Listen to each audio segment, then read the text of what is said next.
Hello YouTube, this is Delta 8330 and I'm coming at you today with my unboxing of my Gemini Jets 1/400 scale Delta Airlines 737-800. I know a lot of you guys don't have this aircraft because it has gotten kind of rare, and I'm going to dedicate this video to CVG Delta Flyer.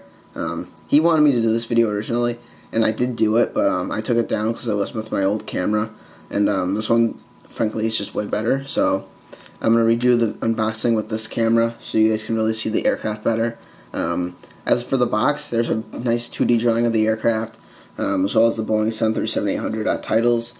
Down in the corner you have your Delta titles with the Sky Team logo, as well as the Delta widget.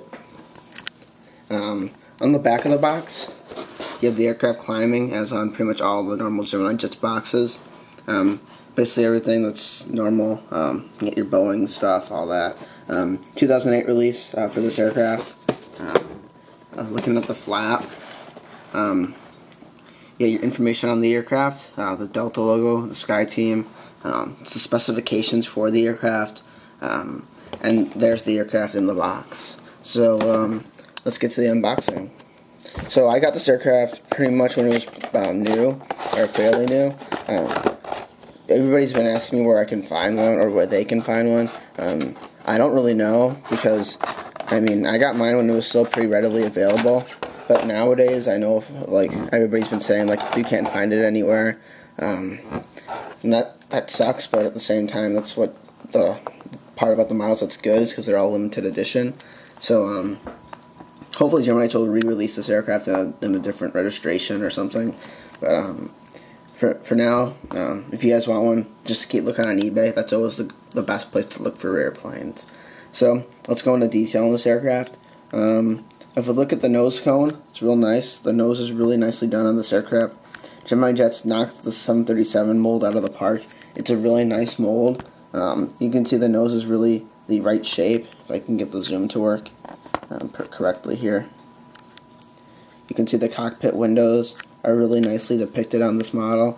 Let's take a straight on view. You get your cockpit windows with the windshield wipers. Gosh, the camera's not freaking focusing. Even though this camera is better than my old one, it still pretty much sucks. There's the cockpit windows. As you can see, there's the Sky Team logo right there by the door. You might be able to see the Opera windows are kind of whited out. I'm not sure if you can even see that, but they are, like, the shapes are there, but they're not filled in like a window. They're, like, blocked out. That's what, like, one of the modifications Delta made to their 737-800s. So that's correct. That's not a flaw. The front of the aircraft, you got some nice pitot detailing. Gosh, the camera sucks today. Holy crap.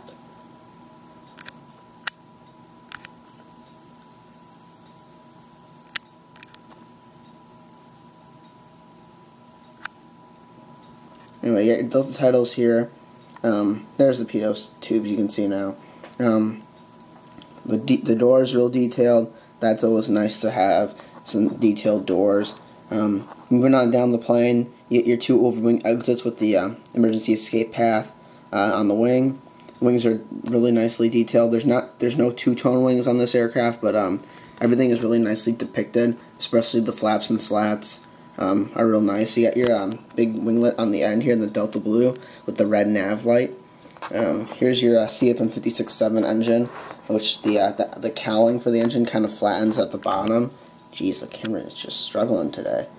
You can see it kind of flattens out at the bottom. The cowling does anyway for the engine, which is accurate.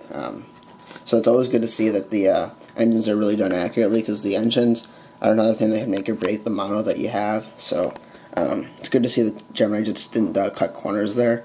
On top, you get your little TV dish, for like the satellite dish for like the TV on board the 737s for Delta. That's a good feature to have, as well as some other markings on top of the aircraft. You have your red beacon for the engine startup. Your Delta widget tail. I like the Delta's new livery a lot. I like that they brought back the widget. I hated the fact that they didn't have that on their tail as their main logo. I just felt like that wasn't indicative of Delta. and so I'm glad that they brought it back with the new livery. What else? Oh, you gotta give the registration for this aircraft. It's November 3744 Foxtrot. You get your American flag here, as well as your rear door. Some good detailing on it.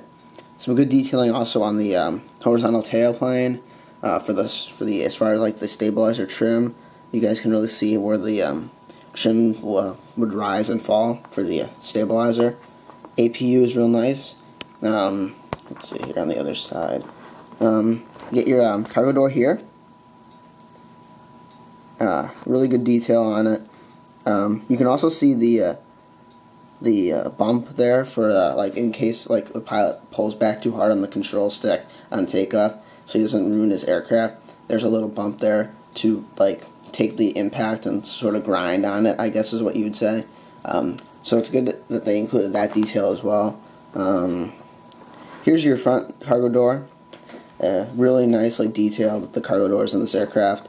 And then again, you get your Delta titles again out front. I know on this camera angle it looks like the bottom of the A is cut off, but that's just the glare on the aircraft, so that's actually not cut off at all, so don't worry about that. What else? Not a lot else on this aircraft, just your typical 737 for Gemini Jets. Gemini just has the best 737s, in my opinion, for models. I've seen Phoenix's reviews online. I don't have any, but Gemini Jets seems to do really well on the small aircraft.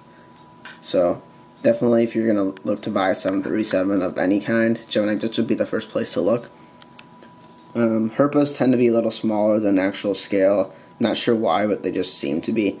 Also, Phoenixes, they don't really make very many U.S. airlines for a small aircraft, just for the large planes. So it's kind of, actually they make even very few for the large planes for the U.S. airlines.